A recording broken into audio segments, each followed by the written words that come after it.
Show me your ID and badge. We can't show you. This is a director. Reader, show me now. Ma'am, we are not authorized. Step back. Not everyone wearing a badge earned it. Not everyone claiming federal authority actually has it. And sometimes the most dangerous criminals aren't the ones hiding in the shadows. They're the ones standing on your porch in a tactical vest, holding a fake badge wallet, counting on fear and confusion to get them through a door they have no legal right to open. What Officer Daniela Bradley's body cam captured that Tuesday morning wasn't a routine disturbance call. It was the unraveling of an organized, predatory crime operation that had been using fake ICE credentials to rob immigrant families across 3 counties banking on one brutal truth: most of their victims were too scared to call police, too unsure of their rights, and too afraid of deportation to or ISK reporting anything. The footage shows the exact moment when 3 men pretending to be federal agents realized they targeted the wrong family, chosen the wrong house, and run into the wrong officer, one who knew federal procedures, credential formats, and the difference between lawful authority and a cheap costume. Before we continue, where are you watching from? And if it's your first time here, hit subscribe. These stories matter. They don't just expose criminals. They teach people what fear tries to erase, that you still have rights, even when someone with a badge says you don't. The neighborhood that morning looked like a postcard middle-class suburban, quiet. Tree-lined streets, well-kept lawns, minivans and driveways, and sprinklers ticking in the sun. The kind of place where people waved at each other out of habit, where kids' bikes got left on front lawns because nobody assumed someone would take them. The Rodriguez house sat in a neat cul-de-sac, a modest 2-story with a clean yard and children's toys visible through the front window. Late September, sun bright, temperature mild. A safe morning, the kind of calm that makes people believe bad things only happen somewhere else. Officer Daniela Bradley had been with the department for 11 years, the last for assigned as a community liaison officer, specifically working with immigrant neighborhoods. She spoke fluent Spanish and had completed additional training on immigration law and federal local cooperation protocols. She wasn't an immigration officer. She wasn't ICE. But because her assignment involved communities that ICE operations sometimes impacted, she learned enough to recognize normal patterns and, more importantly, abnormal ones. She built trust with families who were used to being invisible, used to not calling for help, used to suffering quietly because they'd been taught that attention equals danger. Daniela's job was to bridge that gap, to show people that local police were not automatically federal immigration enforcement, and that if someone was committing a crime against them, the law still mattered. At 10:23 a.m., a 911 call came in from the Rodriguez residence. A woman reported that men claiming to be ICE were trying to force their way into her home. The caller sounded shaken but clear. She kept saying the same sentence like a prayer: "They won't show me a warrant. They keep saying they don't need one." Daniela was 3 blocks away. She responded immediately. At 10:26 a.m., her body cam activated automatically as she stepped out of her patrol car. The camera caught the stillness of the street, the sunlight on the pavement, the quiet that didn't match the urgency of the call. It also caught the first red flag: a late-model black SUV with heavy tint parked in the Rodriguez driveway. No government plates, no official markings, no agency identifiers. It looked like a regular car you'd see in any suburb, exactly the kind of vehicle people use when they don't want attention. As Daniela approached, she could hear voices inside. Male voices raised, demanding entry. A female voice insisting on seeing credentials. She moved with purpose, but not panic. Calm is a tool. Panic is contagious. The front door was partially open. That alone was strange. In legitimate federal operations, entry and containment follow strict patterns. Doors don't sit casually half open while agents argue with a homeowner in the threshold. That was Daniela's first internal alarm. Whatever was happening in there, it wasn't controlled. She knocked firmly. "Police Department, Officer Bradley, I'm responding to a 911 call." The voices inside went quiet for a fraction of a second, like the men weren't expecting anyone to challenge them. Then footsteps. Then the door opened more. A man stood in the doorway wearing a dark face covering that concealed most of his head and face. He wore a green tactical vest and a long-sleeve uniform shirt with police ice printed on it in block letters that looked slightly off to bold, to flat, like cheap screen printing. He was white, late 30s, buzz cut visible above the mask. His posture was aggressive, shoulders forward, the stance of someone used to pushing through resistance. "Officer," he said, voice clipped, "this is a federal immigration matter. We've got it under control." Daniela didn't step back. She didn't argue. She didn't raise her voice. "Sir," she said, professional but firm, "I need to see your credentials. Federal ID and badge." The man hesitated. Just a flicker. A micro pause that most people would miss. Daniela didn't. "We're in the middle of an operation," he said. "I can show you ID after we secure the scene." "No," Daniela replied. "You'll show me ID right now." "That's not how this works." A second man appeared behind him, also masked, also wearing a green tactical vest, also with that same police ice uniform. White, younger early 20s, eyes moving too fast, energy jittery. "Officer," the younger man said, "we don't have time for this. We have authority to enter this residence to apprehend an immigration fugitive." Daniela kept her voice level. "Then you'll have documentation of that authority. A warrant, administrative order, something in writing. And I'm going to verify your credentials before you proceed." The first man's tone hardened. "Are you interfering with a federal operation?" Daniela's body cam captured her expression shift, still calm, but the patience thinning. "I'm responding to a 911 call from a homeowner who says people are trying to force their way into her house," she said. "So yes, I'm going to verify who you are and what authority you have. Credentials now." The two men exchanged a glance. Daniela didn't miss it. It wasn't the look of two colleagues annoyed at a procedural delay. It was the look of two people recalculating risk. The first man reached slowly into his vest pocket and pulled out what looked like a badge wallet. He flipped it open just long enough to flash an emblem and a card, like he expected the sight of a badge to end the conversation. Daniela took it. She examined it closely. At first glance, it was convincing. Eagle emblem, DHS seal, ICE across the top. But Daniela had worked with real ICE agents on joint trainings. She knew what genuine credentials looked like, not perfectly, not like a federal internal affairs agent, but enough to notice when something didn't sit right. The photo quality was slightly off the grainy. The holographic seal didn't catch the light correctly. The text alignment was a hair uneven. And most importantly, the credential number format didn't match the standard format Daniela had been taught to recognize. Her hand moved toward her service weapon, not drawing, but ready. "This doesn't look right," she said. "I'm going to need you to step outside." The first man stiffened. "What? We showed you ID. Step outside," Daniela repeated. "Both of you." Then she paused and looked past them into the house. "And there's a third person inside. I want him out here too."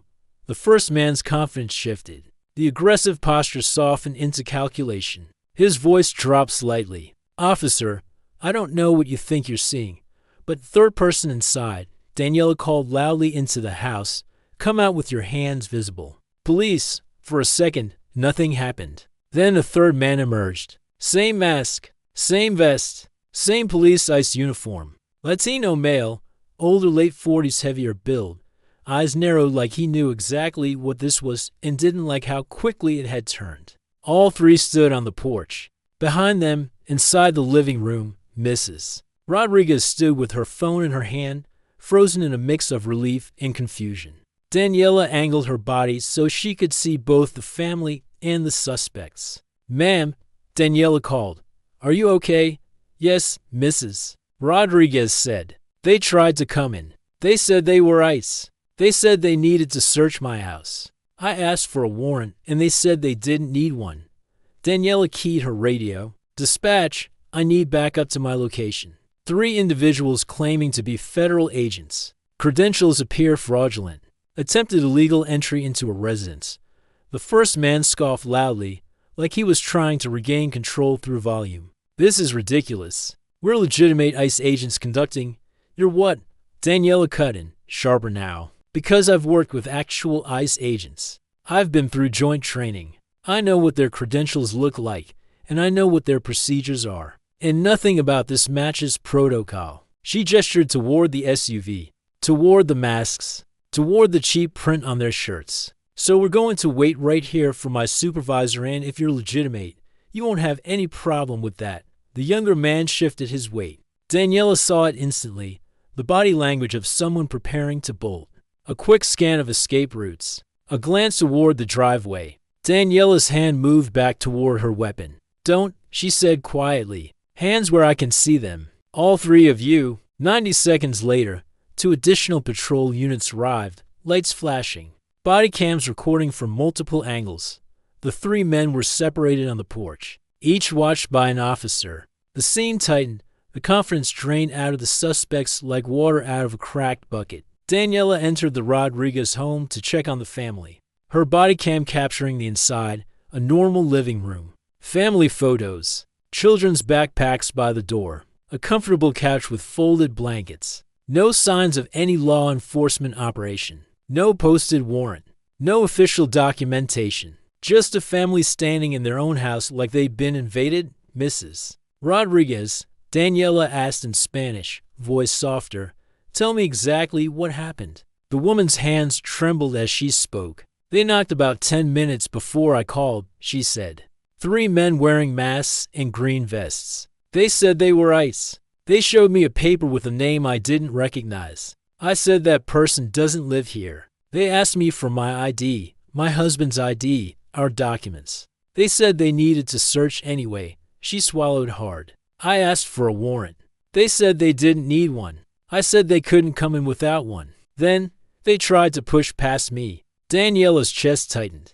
That was the detail that mattered. Real ICE agents can be aggressive in tone, yes, but the legal process is still a process. Forcing entry without proper authority while being challenged at the threshold is the behavior of criminals, not legitimate agents. Did they show you any official paperwork? Daniela asked. Court orders? Administrative warrants? Anything with a seal? Just that paper, Mrs. Rodriguez said. It looked like it was printed on regular paper.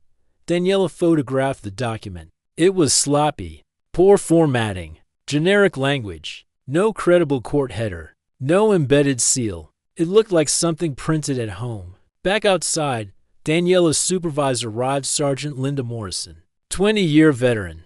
The kind of supervisor who didn't get rattled, didn't get charmed, didn't get fooled by costumes. Morrison approached Daniela first. What have we got? 3 men claiming to be ICE, Daniela said. Attempted entry without a warrant.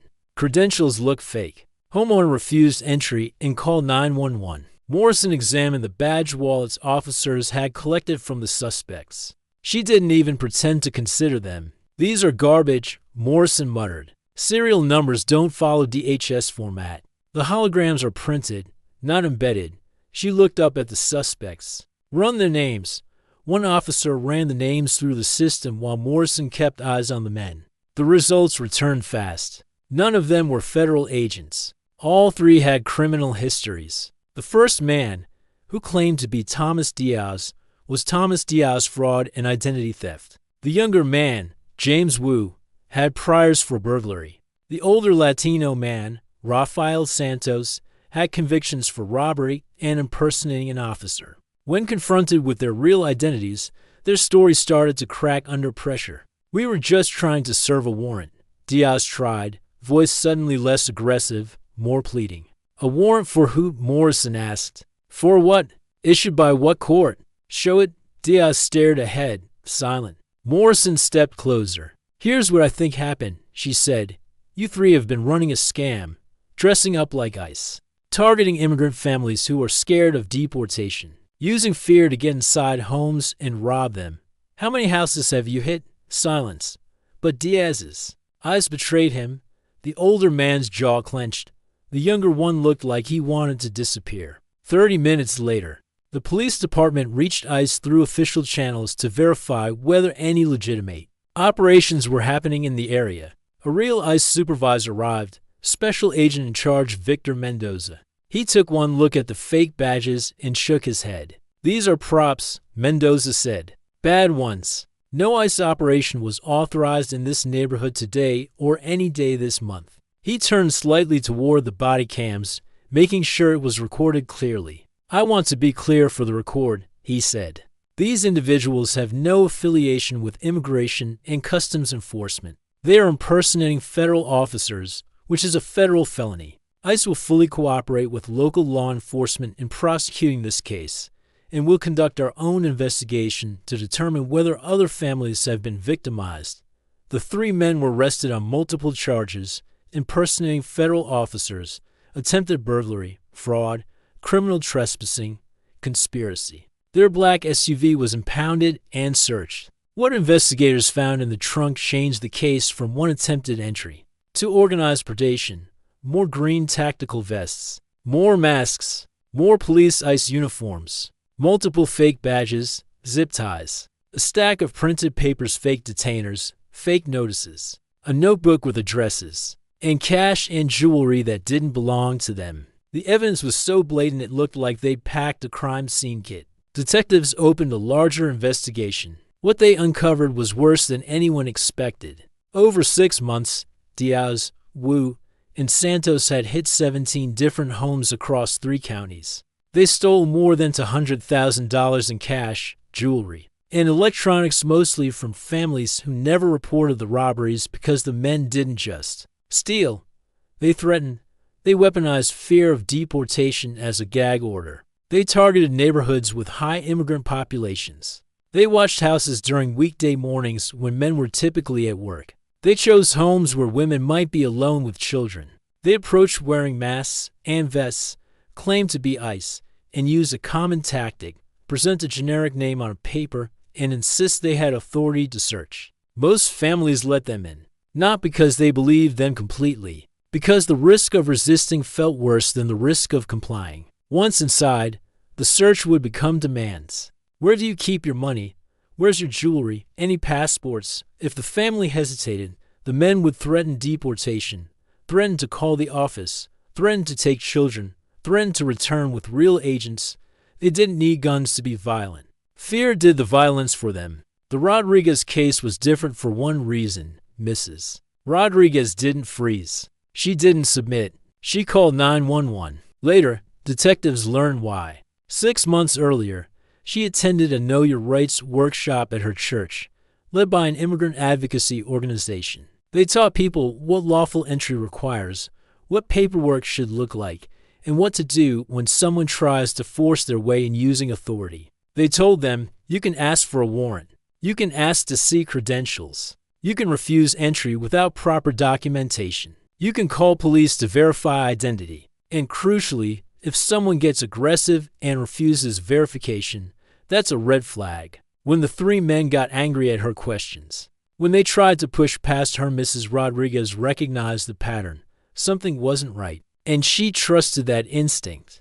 The lead investigator on the case, Rachel Kim, built trust with victim families who were terrified to talk. Many were convinced any contact with law enforcement could trigger immigration consequences. Even after being told the suspects were not real ICE, Kim worked with community organizations to communicate clearly.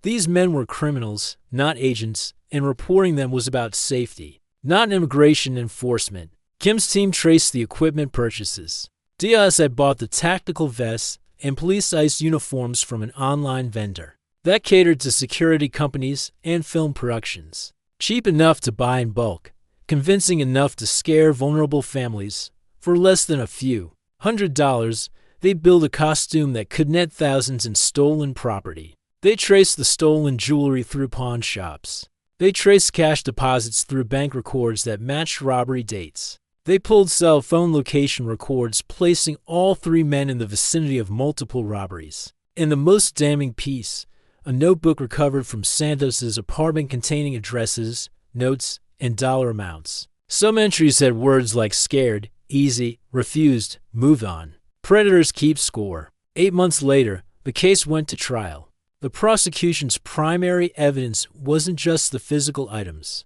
It was the body cam footage, Daniela's camera capturing the confrontation at the door. The way the men hesitated when asked for credentials. The moment their authority collapsed under verification. The jury watched it all. They saw a woman in her living room refusing entry, insisting on a warrant, refusing to be bullied. They saw the men's aggression morph into calculation, then into fear. They saw Sergeant Morrison dismiss the fake badges as garbage. They heard Isaac Mendoza's state. Clearly, these men were not affiliated with ICE. 17 victim families testified. Mrs.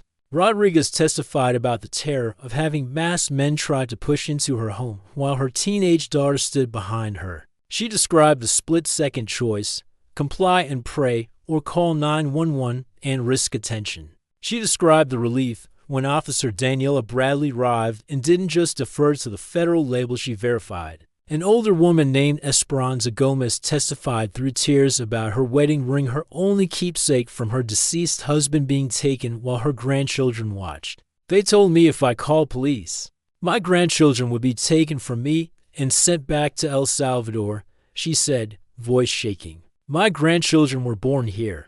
They are Americans. But I was so scared I believed them, a construction worker named Miguel Torres testified about. Coming home to find his wife sobbing, ashamed, blaming herself. They took our savings, he said.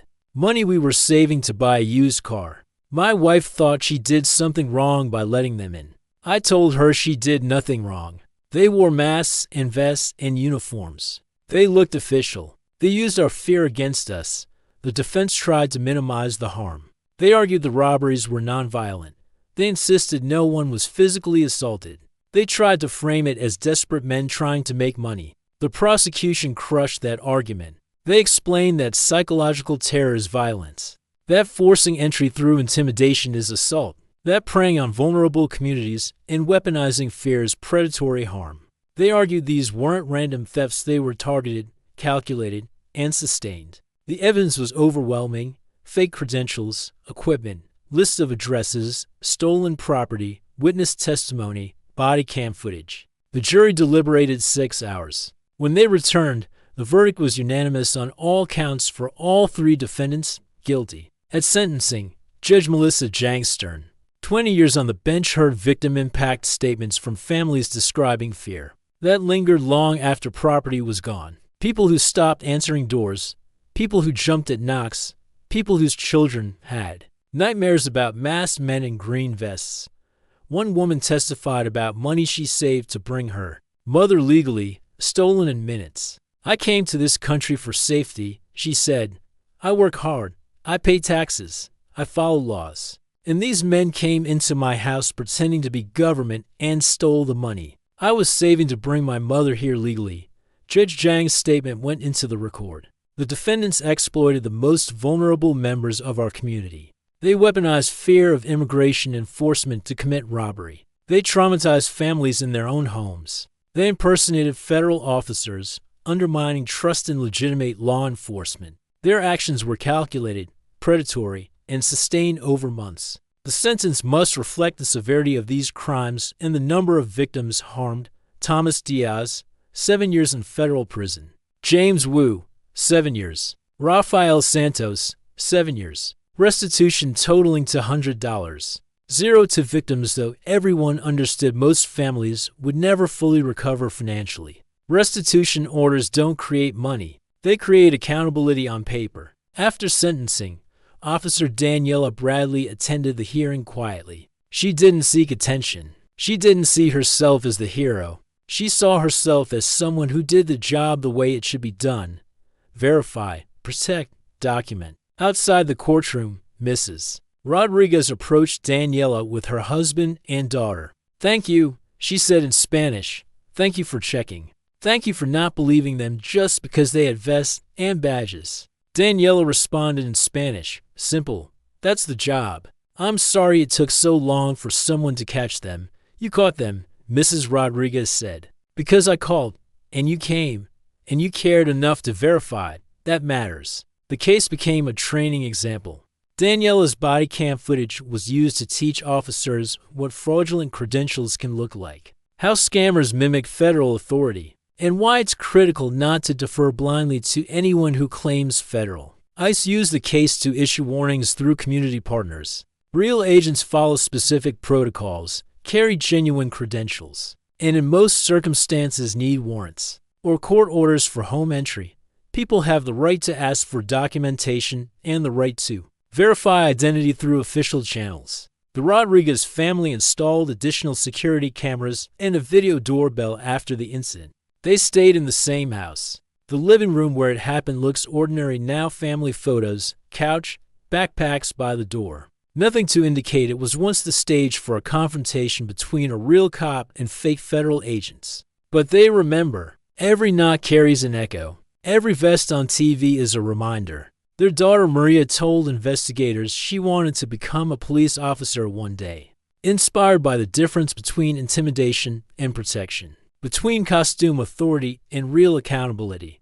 When Daniela received a commendation for the case, someone asked what made her suspicious enough to check credentials instead of simply deferring to the men's claim of federal authority. She listed it plainly. No government plates. No official paperwork. The homeowner's fear sounded genuine, not like someone hiding from justice, but like someone being victimized. And most importantly, Daniela had worked with real ICE agents. These men didn't act right. They didn't talk right. They didn't follow protocols. Real federal agents coordinate. They don't intimidate local police to avoid verification. But the biggest reason, Daniela said, was the 911 call itself. Mrs. Rodriguez didn't call saying ICE is here, help me hide. She called saying people claiming to be ICE are trying to force entry without a warrant. That's the difference between someone evading law and someone defending their rights from criminals. The body cam footage lives on as a 7-minute lesson in verification, in why questioning authority isn't obstruction, in why protecting vulnerable communities requires officers who understand laws and procedures and refuse to be rushed into mistakes. The 3 men are serving their 7-year sentences in federal facilities. Diaz appealed, claiming the sentence was excessive. The appeal was denied. Wu wrote apology letters to several victims. Most didn't respond. One family wrote back they'd forgive him when he paid back what he stole, something that, given his finances, might never happen. Santos didn't appeal. According to prison reports later, he warned other inmates not to impersonate federal agents because they take that seriously, a cynical lesson, but a true one. Faking federal authority doesn't just hurt victims. It triggers harsh consequences when caught. Sometimes justice comes down to simple things. A homeowner brave enough to call for help. An officer thorough enough to verify credentials. A body camera recording evidence that can't be intimidated or argued away. And a family that refused to become victims quietly, who insisted on their rights, even when fear tried to take their voice. Not everyone wearing a badge earned it. Not everyone claiming authority has it. And sometimes the real criminals are the ones pretending to be the law. So here's the question. Should impersonating a federal agent carry mandatory minimum prison sentences, no plea deals, given how predatory and dangerous it is? Comment below. And if you want more stories where a body cam captures the exact moment fear turns into accountability, subscribe and turn on notifications. Because tomorrow, we bring another case proving that sometimes the camera on an officer's chest captures exactly the kind of justice people have been waiting for.